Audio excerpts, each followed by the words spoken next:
नमस्कार, मैं doctor Girish Agrawal, chest physician, Ramakrishna care hospital, Raipur.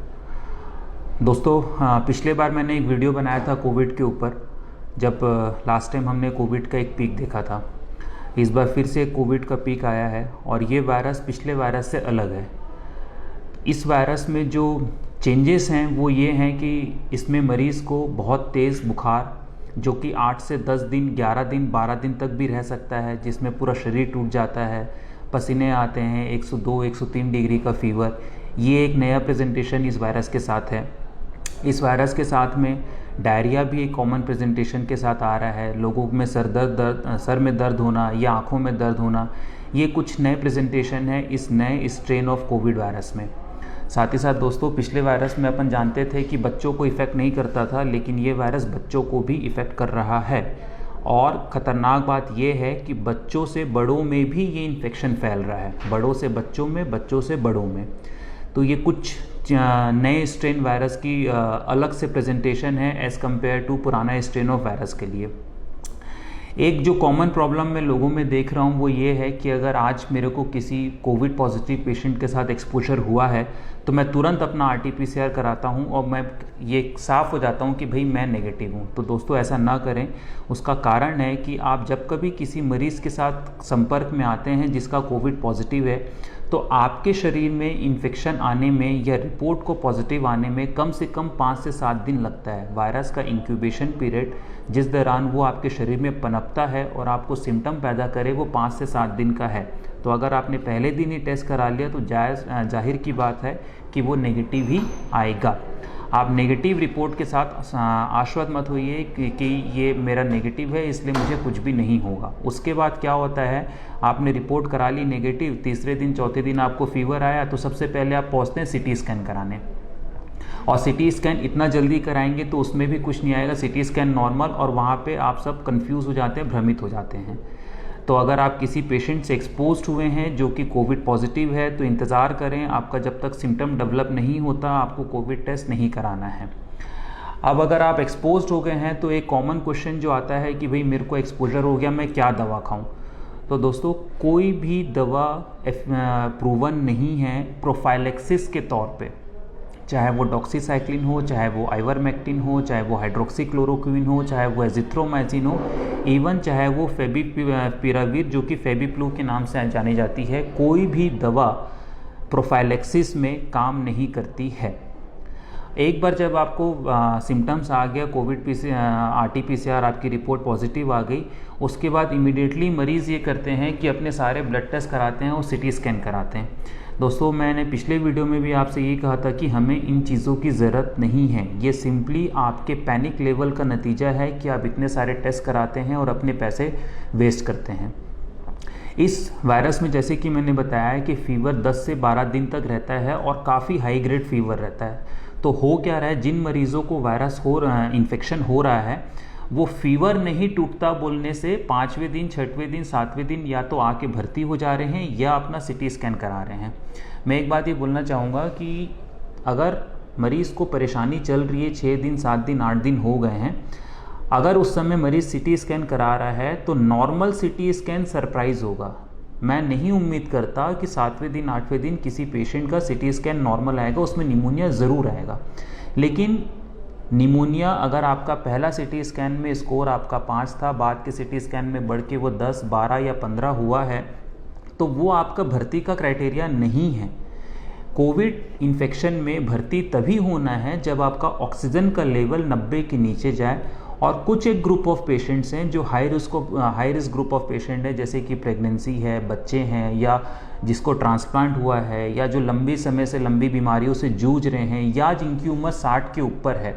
ऐसे मरीज़ों में 94% को हम बेसलाइन मानते हैं कि अगर 94% से नीचे ऑक्सीजन जा रहा है तो ही भर्ती होना है। अदरवाइज नॉर्मल मरीज़ों के लिए 90% के नीचे भर्ती होने की आवश्यकता नहीं है। होता क्या है कि आपने CT स्कैन कराया, पहले आपका CT स्कैन में सीवियरिटी स्कोर 3 था, बाद में बढ़ के 10 हो गया, तो आपको कोई सलाह दे देता है कि आपका CT स्कैन में निमोनिया फैल रहा है, आप जाके भर्ती हो जाओ। मैं आपसे ये कहना चाहूँगा कि CT स्कैन में कितनी सीवियरिटी स्कोर आ रहा है इससे कोई फ़र्क नहीं पड़ता। इलाज दोस्तों मरीज़ का होता है, रिपोर्ट्स का नहीं होता है। जब तक आपका ऑक्सीजन लेवल 90 के नीचे नहीं है, आप किसी भी प्रकार के कोविड की सीवियरिटी स्केल में नहीं बैठते हैं। आपको माइल्ड सिम्टम की ही कैटेगरी में रखा जाएगा अगर आपका ऑक्सीजन का लेवल नॉर्मल है तो।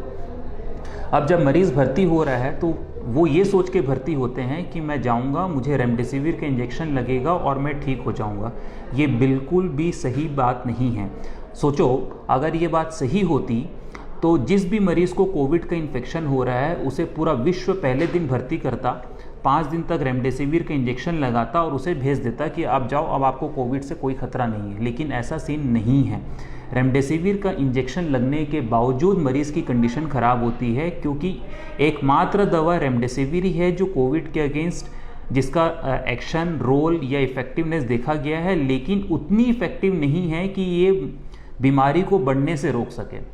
इसीलिए जो विश्व स्वास्थ्य संगठन है या पूरे विश्व की जो संस्थान हैं, उन्होंने ये बोला है कि रेमडेसिविर का इंजेक्शन तभी लगाना है जब ऑक्सीजन का लेवल 90 के नीचे जाए, उसके पहले इसको लगाने का कोई फ़ायदा नहीं है।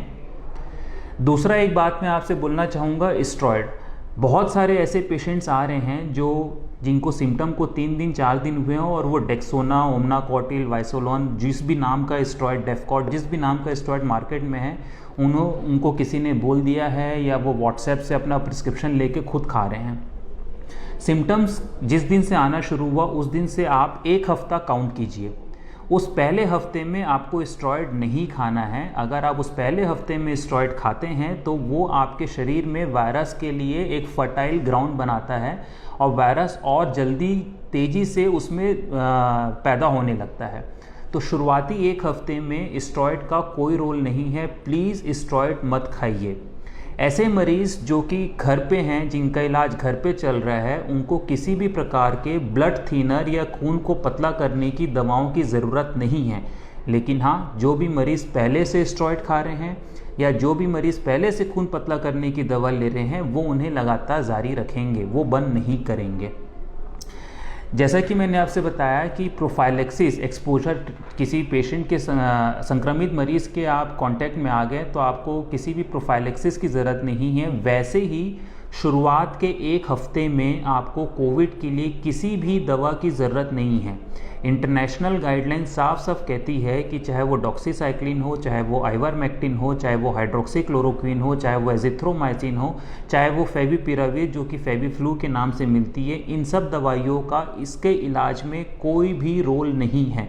आप इसे अगर अपनी सिर्फ कॉन्फिडेंस, सेल्फ कॉन्फिडेंस के लिए, फॉल्स सेल्फ कॉन्फिडेंस के लिए खा रहे हैं कि अरे क्या खा लेते हैं, कोई फ़र्क नहीं पड़ता, तो आप वो जारी रख सकते हैं। लेकिन ये खा के ये मत सोचिए कि मैं इससे ठीक हो जाऊंगा या मेरी बीमारी इससे आगे नहीं बढ़ेगी। रेमडेसिविर भी अगर आप लगवाते हैं जब तक आपका ऑक्सीजन का लेवल कम नहीं हो रहा है, तो आप बिल्कुल मत सोचिए कि रेमडेसिविर लगवाने से मैं ठीक हो जाऊंगा या मेरी बीमारी आगे नहीं बढ़ेगी। रेमडेसिविर के बारे में एक बात और मैं बोलना चाहूँगा, जितने लोग रेमडेसिविर लगवा रहे हैं जिनको ज़रूरत नहीं है, वो कृपया इस बात को ध्यान से सुनिए कि रेमडेसिविर का स्टॉक छत्तीसगढ़ में पिछले 1 हफ्ते में 2 से 3 बार शॉर्ट हुआ है। अब आप ये सोचिए कि जिसको ज़रूरत नहीं है, अगर वो अपनी ज़िद पे रेमडेसिविर का इंजेक्शन लगवा रहा है, तो जो ज़रूरतमंद व्यक्ति है उसके लिए दवा कम पड़ रही है। मेरी आपसे हाथ जोड़ के विनती है कि अपना इलाज खुद ना करवाएं या अपने डॉक्टर के ऊपर प्रेशर मत डालिए कि मुझे ये इंजेक्शन लगवा दीजिए। चौथी चीज़ इसके बाद जो मैं आपसे बोलना चाहूँगा वो ये है कि एंटीबॉडी, लोग एंटीबॉडी टेस्ट इसलिए करा रहे हैं कि मेरा एंटीबॉडी अगर पॉजिटिव है तो मुझे कोविड नहीं हो सकता। ये भ्रम है। एंटीबॉडी किसके शरीर में कितने दिन तक रहेगी, क्या एंटीबॉडी वाकई आपको कोविड से बचाव करती है, इसके ऊपर बहुत बड़ा सवाल है। वैक्सीन लगवाने के बाद 2 शॉट ऑफ वैक्सीन लगने के बाद भी अगर आपके शरीर में एंटीबॉडी की मात्रा अच्छी खासी है, उसके बाद भी आपको इन्फेक्शन हो सकता है। कई मरीज़ ऐसे भी हैं जिनको 2 शॉट ऑफ वैक्सीन लगाने के बाद भी एंटीबॉडी नहीं बन रही है। तो एंटीबॉडी के चक्कर में ना पड़ें। हमारे शरीर में 2 अलग अलग प्रकार की प्रतिरोधक क्षमता होती है। एंटीबॉडी जो हम नाप सकते हैं उससे आप नहीं बचेंगे। एंटीबॉडी आपके लिए सिर्फ एक फॉल्स मार्कर है। मैं इससे पहले कि अपनी बात पूरी करूं, मैं एक बात ज़रूर बोलना चाहूँगा कि कोविड में सिर्फ और सिर्फ एक ही नंबर का इम्पॉर्टेंस है और वो नंबर है आपका ऑक्सीजन का लेवल। आपकी सिटी स्कैन का सिवियरिटी स्कोर इम्पॉर्टेंट नहीं है, इलाज मरीज का होता है, रिपोर्टों का नहीं होता है। वैक्सीन के लिए मैं बोलना चाहूँगा, आपको वैक्सीन लगाना है। ये मत सोचिए कि वैक्सीन आपको कोविड के इन्फेक्शन से बचाने में मदद करेगी या नहीं करेगी, या इस पे इतने सारे भ्रांतियां हैं, भ्रम है। वैक्सीन ज़रूर लगवाना है, मास्क ज़रूर पहनना है, फिजिकल डिस्टेंसिंग ज़रूर फॉलो करना है। एक बात और दोस्तों, कोविड का मरीज़ जिसको कोविड का इन्फेक्शन हो रहा है वो बहुत ज़्यादा डरा हुआ है, लेकिन जब तक उसको कोविड का इन्फेक्शन नहीं हुआ है तब तक उसके लिए कोविड नाम की कोई चीज़ अस्तित्व में ही नहीं है। ऐसा मत कीजिए प्लीज़, मेरी हाथ जोड़ से आपसे रिक्वेस्ट है। हमारे शहर में मरीज़ों के लिए बेड नहीं है, सारे बेड फुल हो चुके हैं और ये स्थिति अभी ऐसी भयावह स्थिति बनी रहेगी। तो आप कोविड होने से पहले डरिए, जब कोविड हो गया तो आप अपने डॉक्टर को अपने आप को सौंप दीजिए। Thank you.